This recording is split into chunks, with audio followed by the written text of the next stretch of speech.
ছাত্ৰ ছাত্ৰীসকল মোৰ ইউটিউব চেনেললৈ তোমালোকক পুনৰবাৰ স্বাগতম।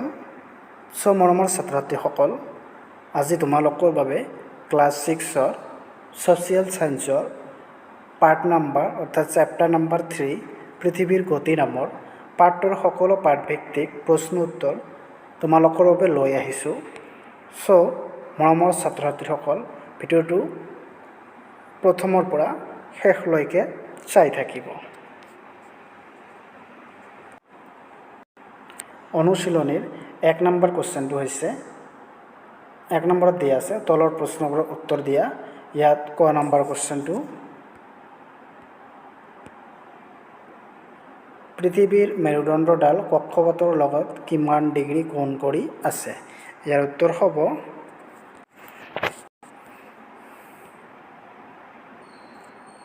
ইয়াৰ উত্তৰ হ'ব 66 আৰু আধা ডিগ্ৰী, 66 আৰু 2/1 ডিগ্ৰী, এইটো উত্তৰ হ'ব। খ নম্বৰ কুৱেশ্যনটো হ'ল, পৃথিৱীয়ে নিজ কক্ষপথত সূৰ্যৰ চাৰিওফালে এপাক ঘূৰিবলৈ কিমান সময় লাগে? ইয়াৰ উত্তৰ হ'ব পৃথিৱীয়ে সূৰ্যৰ চাৰিওফালে ঘূৰিবলৈ 365 দিন আৰু প্ৰায় 6 ঘণ্টা সময় লাগে, এইটো উত্তৰ। গ নম্বৰ কুৱেশ্যন হ'ল, পোহৰ বৃত্ত কাক বোলে? ইয়াৰ উত্তৰ হ'ব পৃথিৱীত দিন ৰাতি হোৱা অংশ দুটাক এটা কাল্পনিক বৃত্তই দুভাগ কৰিছে, সেই বৃত্তটোকেই পোহৰ বৃত্ত বোলে। ঘ নম্বৰ কুৱেশ্যনটো হ'ল, বছৰৰ কোন কোন তাৰিখত বিষুৱ ৰেখাৰ ওপৰত সূৰ্যৰ ৰশ্মি হেলনীয়াভাৱে পৰে? ইয়াৰ উত্তৰ হ'ব 21 মাৰ্চৰ দিনা। 2 নম্বৰত দিয়া আছে, তলৰ প্ৰশ্নবোৰৰ চমু উত্তৰ দিয়া। ক নম্বৰ কুৱেশ্যনটো হৈছে, আৰ্হিক আৰু বাহ্যিক গতি বুলিলে কি বুজা? ইয়াৰ উত্তৰ হ'ব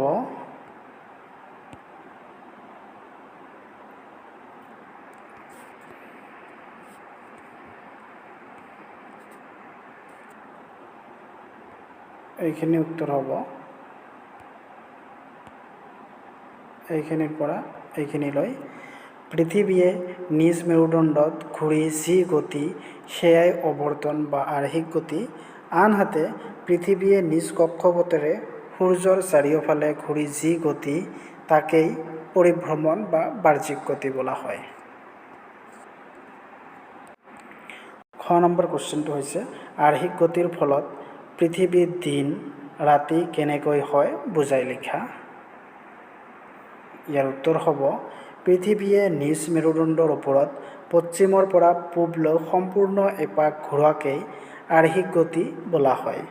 পৃথিৱীয়ে এনেদৰেই সম্পূৰ্ণ এপাক ঘূৰিবলৈ প্ৰায় 24 ঘণ্টা সময় লয়। পৃথিৱীখনৰ আকৃতি প্ৰায় ঘূৰণীয়া হোৱাৰ বাবে সূৰ্যৰ পোহৰ কোনো এটা মুহূৰ্তত ইয়াৰ আধা অংশতহে পৰে। অৰ্থাৎ পৃথিৱীয়ে নিজ মেৰুদণ্ডৰ ওপৰত পশ্চিমৰ পৰা পূবলৈ ঘূৰি থাকোঁতে যিটো ফাল সূৰ্যৰ মুখামুখি হয় তাত পোহৰ পৰে আৰু তাৰ বিপৰীত ফালত পোহৰ নপৰে। পোহৰ পৰা অংশত দিন আৰু পোহৰ নপৰা অংশত ৰাতি হয়। মৰমৰ ছাত্ৰ ছাত্ৰীসকল, তোমালোকে এইটো ভালদৰে বুজিলা চাগে। তোমালোকৰ সুবিধাৰ বাবে আৰু এবাৰ কৈ দিছোঁ। পৃথিৱীয়ে নিজ মেৰুদণ্ডৰ ওপৰত পশ্চিমৰ পৰা পূবলৈ সম্পূৰ্ণ এপাক ঘূৰাকেই আৰ্হিক গতি বোলা হয়। পৃথিৱীয়ে এনেদৰে সম্পূৰ্ণ এপাক ঘূৰিবলৈ প্ৰায় 24 ঘণ্টা সময় লয়। পৃথিৱীৰ আকৃতি প্ৰায় ঘূৰণীয়া হোৱাৰ বাবে সূৰ্যৰ পোহৰ কোনো এটা মুহূৰ্তত প্ৰায় আধা অংশতহে পৰে। অৰ্থাৎ পৃথিৱীয়ে নিজ মেৰুদণ্ডৰ ওপৰত পশ্চিমৰ পৰা পূবলৈ ঘূৰি থাকোঁতেই যিটো ফাল সূৰ্যৰ মুখামুখি হয় তাত পোহৰ পৰে আৰু তাৰ বিপৰীত ফালত পোহৰ নপৰে। পোহৰ নপৰা অংশত দিন আৰু পোহৰ পৰা অংশত দিন আৰু পোহৰ নপৰা অংশত ৰাতি হয়। অধিবৰ্ষ বুলিলে কি বুজা? ইয়াৰ উত্তৰ হ'ব প্ৰতি 4 বছৰ মূৰে মূৰে ফেব্ৰুৱাৰী মাৰ্চত এদিন বঢ়াই 28 দিনৰ পৰিৱৰ্তে 29 দিন গণনা কৰা হয়। এনেকৈ যিটো বছৰত এটা দিন বাঢ়াই লোৱা হয় সেই বছৰটোক অধিবৰ্ষ বা লিপ ইয়াৰ বোলা হয়। খ নম্বৰত দিয়া আছে কৰ্কট সংক্ৰান্তি আৰু মকৰ সংক্ৰান্তিৰ পাৰ্থক্য বুজাই লিখা। ইয়াৰ উত্তৰ হ'ব কৰ্কট সংক্ৰান্তিত উত্তৰ গৰ্ধত থকা ঠাইসমূহত বছৰটোৰ ভিতৰতেই দিন আটাইতকৈ দীঘল আৰু ৰাতি আটাইতকৈ চুটি হয়। উক্ত সময়ছোৱাত উত্তৰ গোলাৰ্ধত গ্ৰীষ্মকাল হয় আৰু দক্ষিণ গোলাৰ্ধত শীতকাল হয়। আনহাতে মকৰ সংক্ৰান্তিত দক্ষিণ গোলাৰ্ধৰ দিন দীঘল হয় আৰু ৰাতি চুটি হয়। উক্ত সময়ছোৱাত দক্ষিণ গোলাৰ্ধত গ্ৰীষ্মকাল আৰু উত্তৰ গোলাৰ্ধত শীতকাল হয়। 19 নম্বৰ কুৱেশ্যনটো হ'ল পৃথিৱীৰ বাৰ্ষিক গতি নথকাহেঁতেন ধৰাপৃষ্ঠৰ কেনেধৰণৰ পৰিৱেশ বিৰাজ কৰিলেহেঁতেন বুজাই লিখা।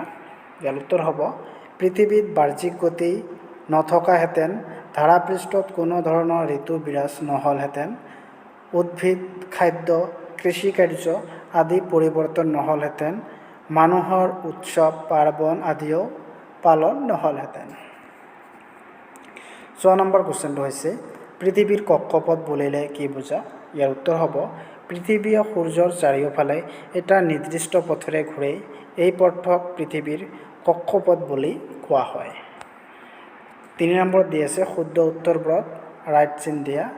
ইয়াৰ ক নম্বৰ কুৱেশ্যনটো হৈছে পৃথিৱীৰ সূৰ্যৰ চাৰিওফালে ঘূৰা গতিটোৰ নাম কি?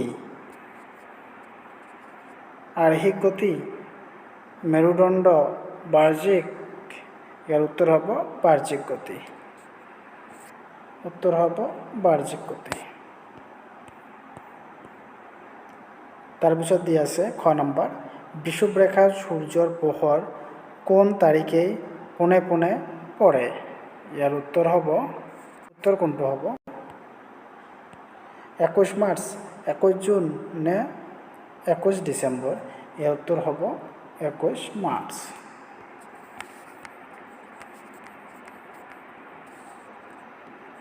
ক নম্বৰ কুৱেশ্যন হৈছে পৃথিৱীৰ উপৰিভাগত ঋতু পৰিৱৰ্তন হোৱাৰ কাৰণ কি? ইয়াৰ উত্তৰ কোনটো হ'ব? বাৰ্ষিক গতি, আৰ্হিক গতি নে 3 নম্বৰ দি আছে এই দুটাৰ দৈনিক গতিৰ এটাও নহয়। ইয়াৰ উত্তৰ হ'ব বাৰ্ষিক গতি। ঘ নম্বৰত দি আছে অধিবৰ্ষত অৰ্থাৎ লিপ ইয়াৰৰ মুঠ দিনৰ সংখ্যা কিমান? লিপ ইয়াৰ বছৰটোৰ বা অধিবৰ্ষ বছৰটোৰ মুঠ দিনৰ সংখ্যা কিমান? 365, 366 নে 365.5? ইয়াৰ উত্তৰ হ'ব 366। 19 নম্বৰত দি আছে মকৰ সংক্ৰান্তি হোৱা দিনটো হ'ল 23 ছেপ্টেম্বৰ, 22 মাৰ্চ নে 22 ডিচেম্বৰ? ইয়াৰ উত্তৰ হ'ব 22 ডিচেম্বৰ।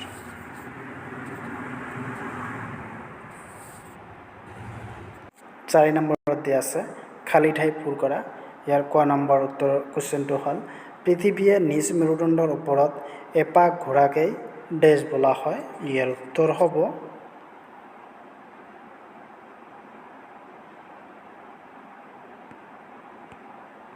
আৰ্হিক গতি বোলা হয়। খালী ঠাইত আৰ্হিক গতি বহিব। খ নম্বৰ কুৱেশ্যনটো হৈছে পৃথিৱীয়ে সূৰ্যৰ চাৰিওফালে ঘূৰা পথটোক ডেছ বোলে? ইয়াক কক্ষপথ বোলে। গ নম্বৰত দিয়া আছে ডেছ ঋতুৰ সময়ত দিন আটাইতকৈ চুটি হয়? শীত। খালী ঠাইত শীত ঋতুৰ সময়ত দিন আটাইতকৈ চুটি হয়। ঘ নম্বৰ কুৱেশ্যনটো হৈছে পৃথিৱীৰ সোঁমাজেৰে উত্তৰ মেৰু আৰু দক্ষিণ মেৰু সংযোগ কৰা কাল্পনিক ৰেখাডালৰ নাম? ইয়াৰ উত্তৰ হ'ব মেৰুদণ্ড। খালী ঠাইত মেৰুদণ্ড হ'ব। 9 নম্বৰ কুৱেশ্যনটো হ'ল মকৰ সংক্ৰান্তি বৃত্তটো পৃথিৱীৰ দেশ গোলাৰ্ধত কল্পনা কৰা হয়। ইয়াৰ উত্তৰ হ'ব উত্তৰ গোলাৰ্ধত, খালী ঠাইত উত্তৰ হ'ব। 6 নম্বৰত দিয়া আছে পৃথিৱীয়ে ইয়াৰ কক্ষতলৰ লগত ডেছ কোণ কৰি হেলনীয়া থাকে। উত্তৰটো এইটো হ'ব।